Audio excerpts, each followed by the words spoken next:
Hello ladies and gentlemen, my name is Rory and I just watched The Pacific.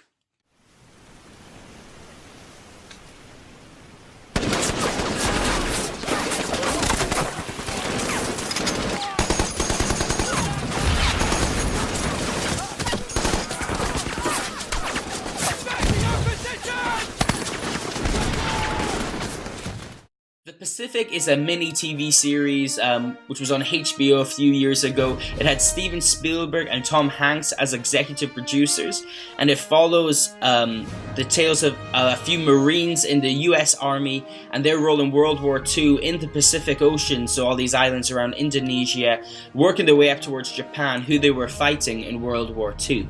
What I really like about the Pacific is the action sequences, specifically these sort of World War II action sequences, and it's really cemented by the fact that it really gets the tone of how it felt to fight in all these jungles and things in Asia and in the Pacific Ocean. I mean, I maybe got a little feel for me and my brother. We had Medal of Honor Frontline and Medal of Honor Rising Sun. Frontline kind of dealt with the war kind of in Europe, and Rising Sun dealt with the war in the Pacific. And I remember I wasn't very good when we kind of had it, and I would just watch my brother a lot. He got quite far through, I think. I don't know if he finished it, he probably did. I remember we did multiplayer a few times, and it was just us running around with big rocket launchers trying to kill each other.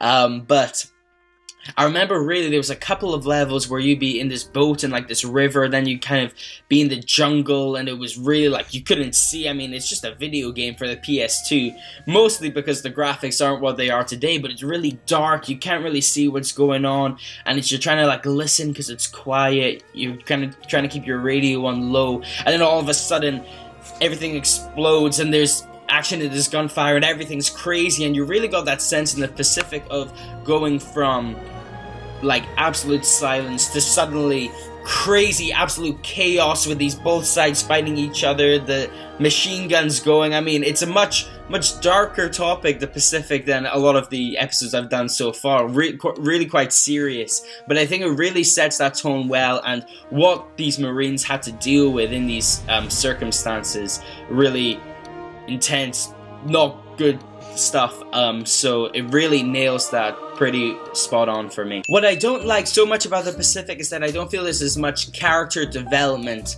as I would normally like in a show like this. I mean, it's quite difficult to kind of pinpoint the different characters. I mean, a lot of it's because of the situation and the hecticness of what's going on, that all these different characters are coming in and out, but I mean, it's difficult for the Pacific as well because it always gets compared to Band of Brothers, which was this other mini TV series by HBO with Spielberg and Tom Hanks. Tom Hanks' brother was in Band of Brothers. Damian Lewis was in Band of Brothers. I mean, you had these big names. Andrew Scott, who's become quite big now because he's Moriarty in the BBC Sherlock. He was in it for like 10 minutes and then his character got killed. So you have such prestige with Band of Brothers. What was really good in Band of Brothers is I think the whole first episode, maybe a little bit of the second as well, was dedicated to the training of these troops and these soldiers and these people in the army that you would follow. So you kind of, it was them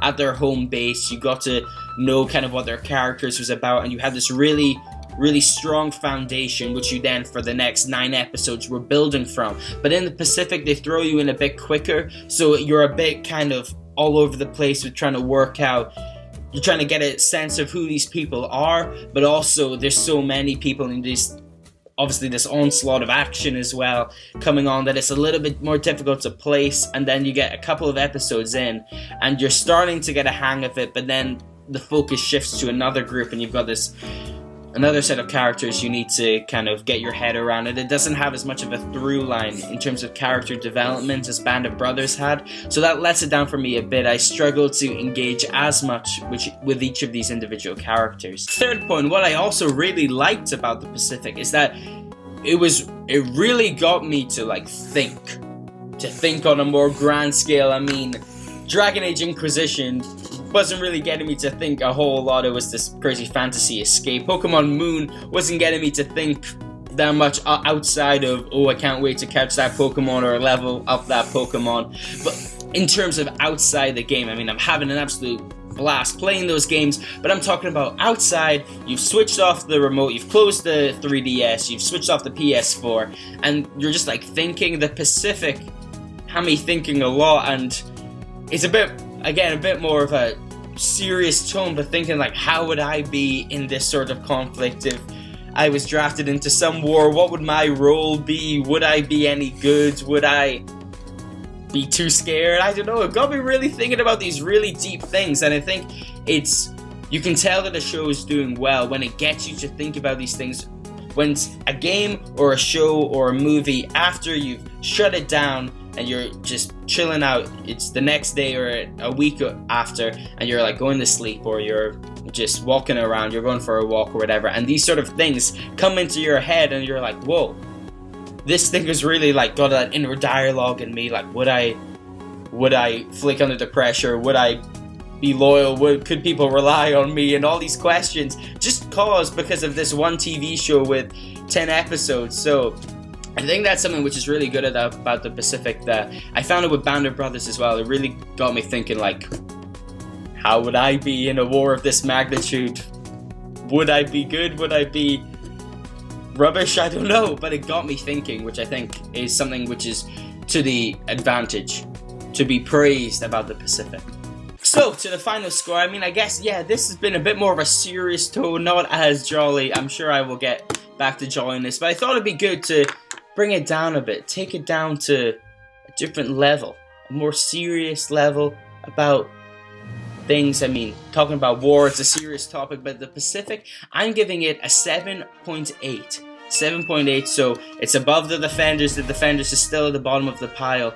And although there were some problems with character development, there were some slow periods towards the end of the show, it still did a really good job of portraying what the setting was like. It really did a good job. It's called the Pacific, and it showed what the fighting was like in the Pacific, and it showed some interesting characters who I would have loved to dig into a bit more, and had a bit more development and a bit more of a foundational understanding, which the show would then build upon. But yeah, and it got me thinking. So 7.8, I still enjoyed it. As I say, much more serious in tone than some of these other things that I've been doing. I just watched or I just played on. But really like the Pacific. So 7.8 for the Pacific. Thank you very much for watching. If you like these videos, please let me know. That'd be great. If you don't like these videos, also please let me know. In fact, probably if you don't like them, let me know more than if you like them, so I can make changes. You can just leave comments, or you can find me on Twitter, or the old Instagram, or the old Facebook, or the old Snapchat, or the old Twitter, or the old... Anyway, thanks very much for watching. See you next time. Take care.